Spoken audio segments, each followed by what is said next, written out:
pronto va a tener respuestas. Está con nosotros ahora Wilfredo Pedraza, abogado de Nadine Heredia y Ollanta Humala. Bienvenido, muy buenos días. Nicolás, buen día.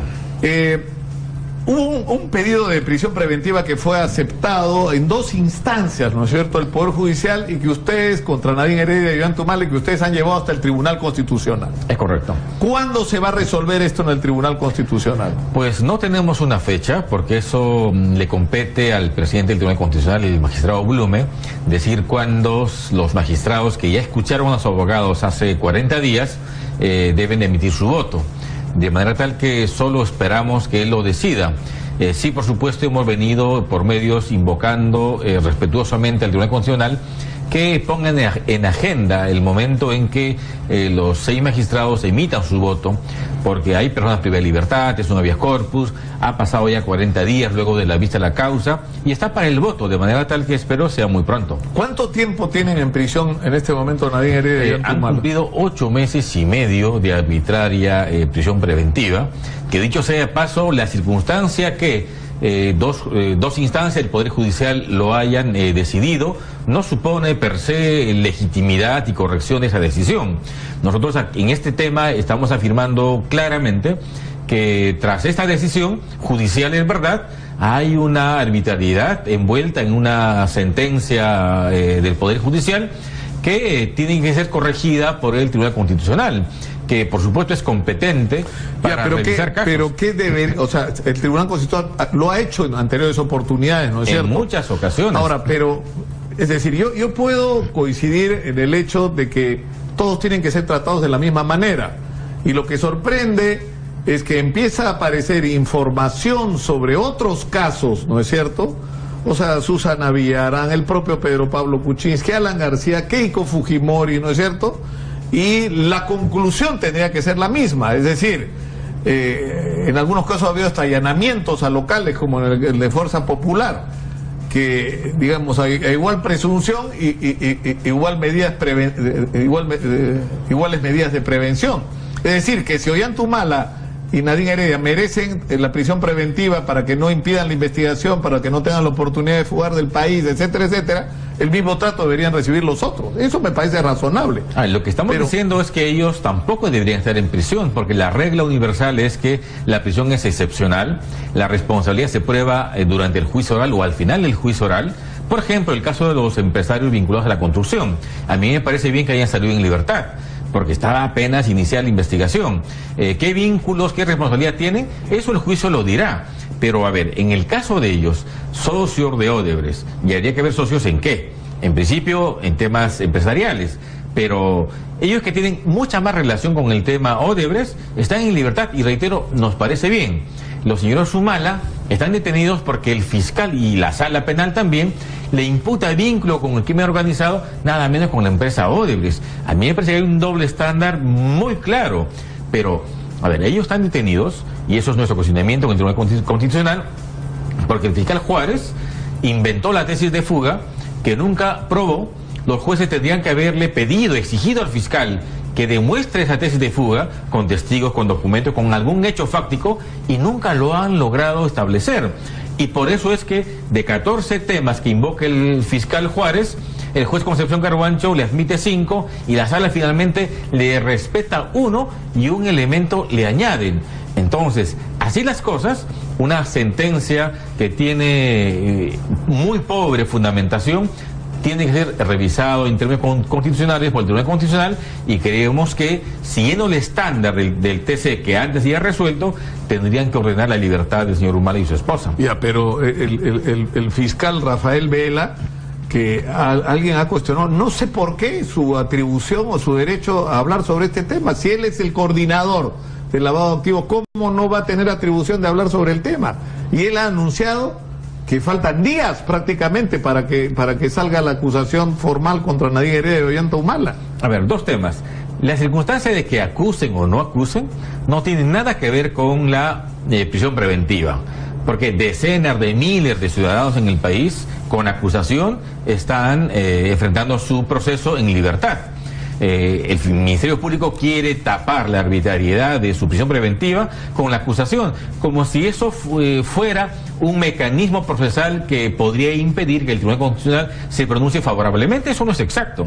O sea, con acusación o sin ella, el TC debe pronunciarse y puede hacerlo exactamente en el sentido que estamos pidiendo.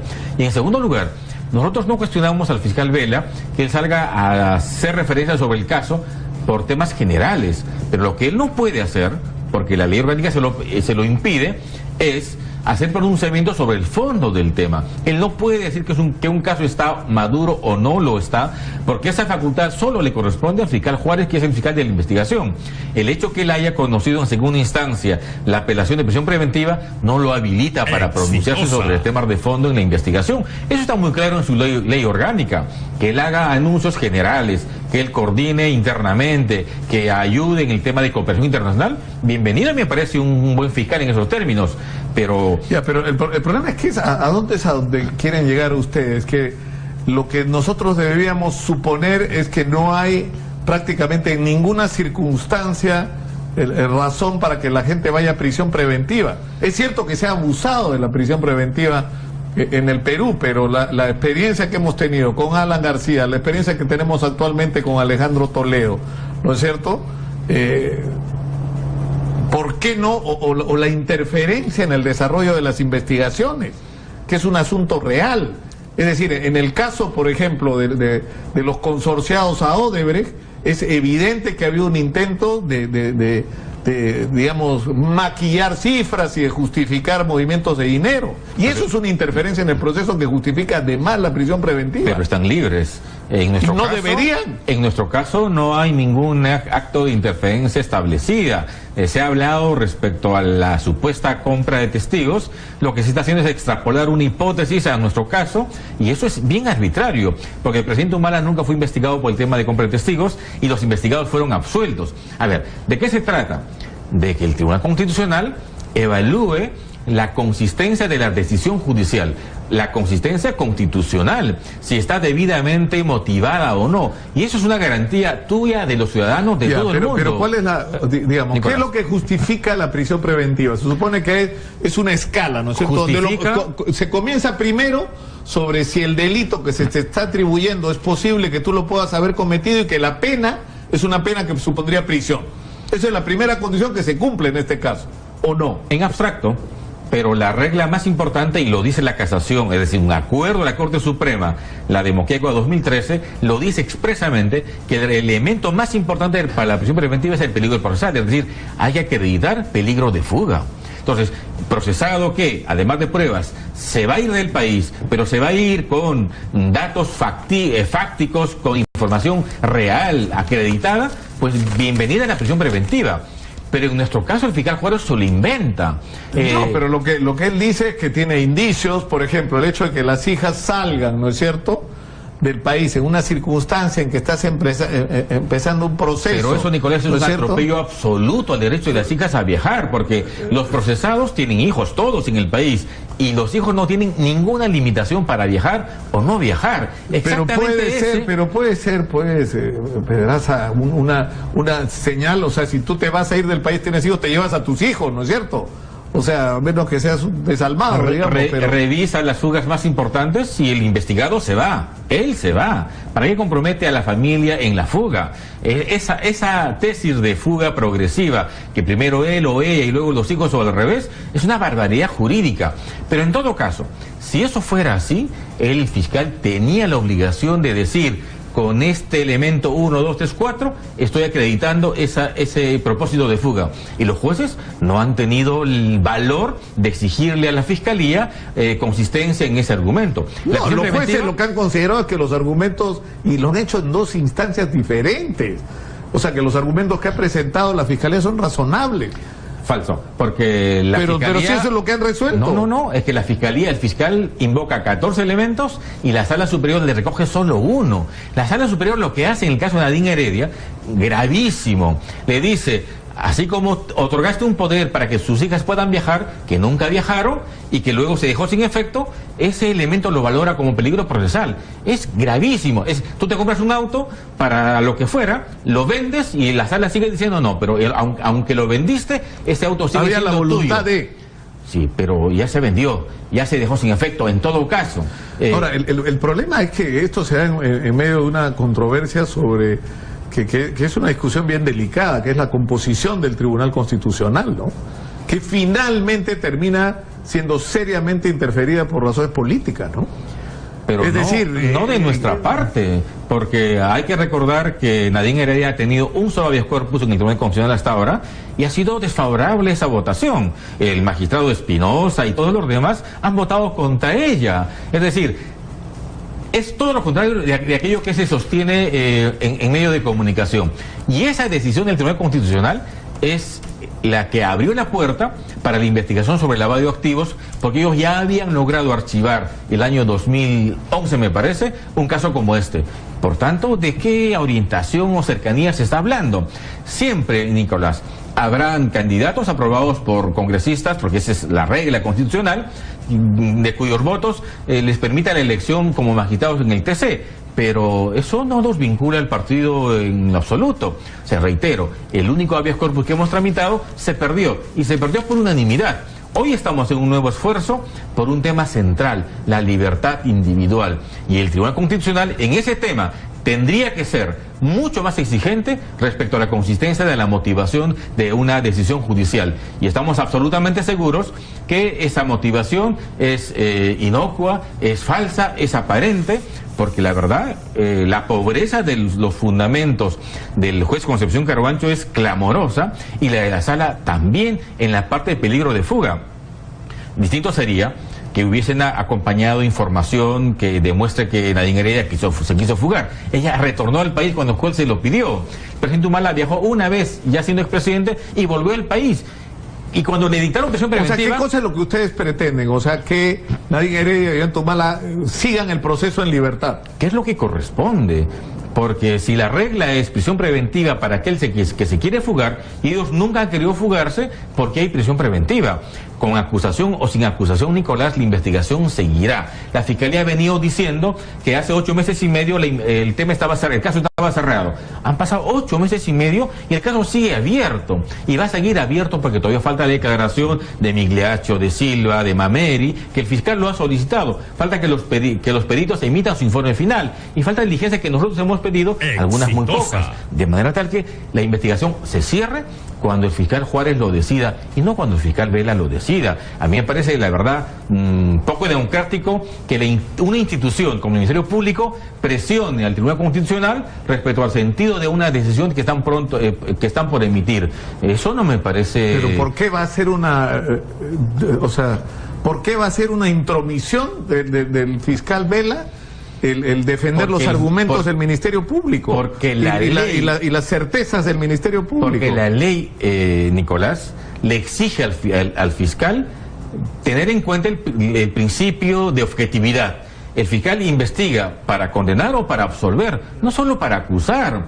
Están hoy envueltos en el manto de acusadores, olvidándose que también son defensores de la legalidad y olvidándose el principio central, objetividad. De manera tal que aquí no están jugando ese papel.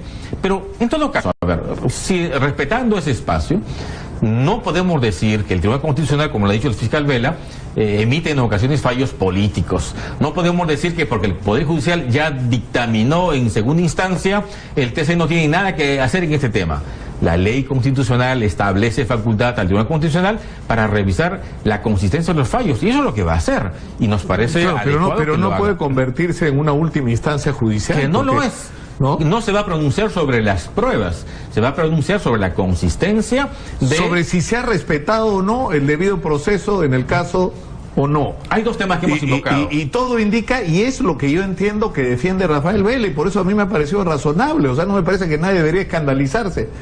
Hemos respetado el debido proceso, hemos presentado donde corresponde, hemos dado nuestros argumentos y los jueces han encontrado razonables nuestros argumentos. En 2 instancias ha habido el derecho a defenderse. ¿En dónde hemos fallado como Fiscalía? ¿Por qué nos tienen que cuestionar por haber planteado lo que hemos planteado. Porque me parece absolutamente razonable. La organización política constitucional de nuestro país establece, otorga facultades, pero un tema de equilibrio de poderes, otorga facultades al Tribunal Constitucional a revisar la consistencia de una decisión judicial. Esas son las reglas en nuestra democracia.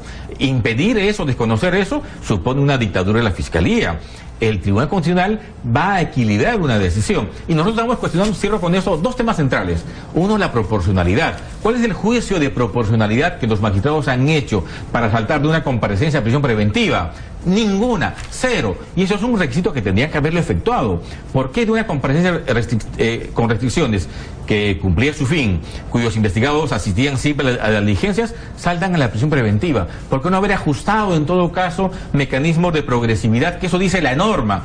No lo han hecho. Entonces, esos son temas que tienen que ver con la motivación de las en todo esto, evidentemente, un tema que no lo llamaría mediático, es político, en relación con la ciudadanía y con el hartazgo que hay de la gente con la impunidad. Es decir, yo creo que la gente no tolera un Toledo más. O sea, la gente no toleraría que un expresidente o un exministro o un exconsorciado de Odebrecht se vaya del país y evada la justicia. Y estamos de acuerdo, la gente Nicolás. No lo toleraría. Yo no sé qué pasaría si ocurre algo así. No impulsamos la impunidad, pero hay que hacer una diferencia sustantiva. El presidente Toledo tiene aparentemente indicios serios de un tema de corrupción, pero en el caso del presidente Humala, la imputación fiscal es un aporte para campaña el año 2011. Solo recibió bueno, ¿cuánto? Tal cual tiene la imputación el fujimorismo, PPK, aparentemente el Lourdes Flores, y entonces habrá que discutir si eso, siendo un tema, una hipótesis fiscal, es delito, y si eso es lavado de activos. La regla tiene que ser igual para todos, de manera tal que hagamos la diferencia. Aquí no hay una imputación de corrupción, no hay asunto vinculado con el manejo de recursos públicos. Eso es un tema incontestable. Bueno, pero es una discusión. Es 2011. Es decir, hay maneras de pagar. Una cosa es que tú pagues directamente la comisión ilegal por una obra, y otra cosa es que tú aportes para una campaña electoral y luego recibas, ¿no es cierto?, favores en una obra, como por ejemplo el gas. ¿No es cierto? Porque aportaste a la campaña. Evidentemente que hay un vínculo. Pero ese luego... O sea, no es que Odebrecht le dio plata porque los querían mucho y se enamoraron del programa de la gran transformación. Pero ese luego tiene... O sea, se puso el polo rojo el señor Marcelo Odebrecht, ¿no? Porque se lo pidió el Partido de los Trabajadores aparentemente. Pero ese luego, esa hipótesis, tiene dos temas centrales. Gasoducto. Sobre gasoducto, Marcelo Odebrecht dice que nunca dieron nada. Lo ratifica Barata. Y Odebrecht... El año 2014, Nicolás, perdió una obra extraordinaria, la línea 2 del metro, $6.000 millones, y perdió pateando el tablero, una nota protestando. Entonces, si no se compromete con gasoducto, se compromete con todo, es un tema real. O se compromete con unos para una cosa y con otros para otra. Es una especulación. El hecho esa es otra discusión. Lo que es incontestable es que Odebrecht dice, no ahí nunca hubo nada. Claro, entonces... Claro, pues, pero te puedo decir, yo no pagué por el gasoducto, pero sí pagué por la plata para la campaña electoral, no les iba a dar más plata por el gasoducto, digamos, era... una con otra también. Pero eso es una especulación. Bueno, eso es la investigación. Lo que es real es que ellos han dicho que no pagaron nada por gasoducto, y lo que es incontestable es que perdieron la licitación pública internacional, en el caso de línea 2 del metro, $6.000 millones. Eso es incontestable. Entonces, quien se compromete, se compromete. Es uno de los metros más caros del mundo, dicho sea de paso. No lo sé. O sea, el metro de línea los técnicos más caro del planeta. Sostienen que va a ser la obra más importante del país en los últimos años. Pero yo le aseguro que por la mitad de dinero se puede hacer una obra igual de eficiente en superficie. No lo dicen nuestros técnicos, dicen una cosa contraria. Además es un tren que nunca se ha probado, están experimentando con nosotros, es un proyecto, ¿no? Pero en fin, ya nos estamos yendo a otra discusión. Yo no quiero terminar la entrevista sin preguntarle al abogado de Nadine Heredia y Ollanta Humala lo que dice Antauro Humala en una carta que ha enviado desde la prisión, y donde dice merecida tragedia de un par delincuencial, se refiere a la prisión de su hermano y de su cuñada, merecida tragedia de un par delincuencial sin la mínima noción de lealtad. Y él acusa más adelante a su hermano Ollanta de traición a él, me imagino, ¿no? No, yo no tengo ningún comentario sobre esos temas fratricidas, que la verdad se hacen por sentidos políticos. Ningún comentario. Creo que más importante es... Porque Antauro Humala dice que él está preso por razones políticas. Es decir, a él lo acusaron de unos homicidios, es coautor de homicidio, y resulta que sus coautores han sido liberados del delito de homicidio. Es decir, es un coautor en solitario, que es una cosa insólita. Bueno, sin duda, en ese punto yo le doy la razón a Antauro. He tenido ocasión de mirar un poco el documento, su sentencia, y en efecto, para una coautoría se requiere 2. Si el 2 es absuelto, no hay coautoría. Y sin duda, es un tema que él tiene razón. Pero me quedaría ahí en ese análisis jurídico. Creo que lo que él señala tiene sus razones políticas. Nosotros, Nicolás, permíteme 2 segundos solo, invocamos cordialmente al Tribunal Constitucional a que pongan en agenda el voto de los magistrados. Han pasado 40 días después de escuchar a los abogados. Ha pasado 8 meses y medio de una arbitraria prisión preventiva, y creo que es tiempo que el Tribunal Constitucional repare lo que nosotros consideramos que es la violación de derechos humanos hecha por un órgano del Estado más grande en los últimos años, que es mandar a prisión a un expresidente o su esposa sobre la base de un hecho falso. Ojalá el Tribunal Constitucional resuelva pronto el tema. Por supuesto, muchas gracias. Gracias. Y por supuesto que vamos a escuchar al doctor Rafael Vela, que entiendo es el vocero, porque cada grupo de la Fiscalía, en este caso el de lavado de activos, tiene una persona que es la que está comunicándose con la opinión pública, y es Rafael Vela el que ha asumido, entiendo, esta responsabilidad en este caso. Con él espero que podamos estar el día de mañana. Muchas gracias. Gracias, Nicolás. Antes de ir a la pausa, tenemos mensaje de nuestro auspiciador.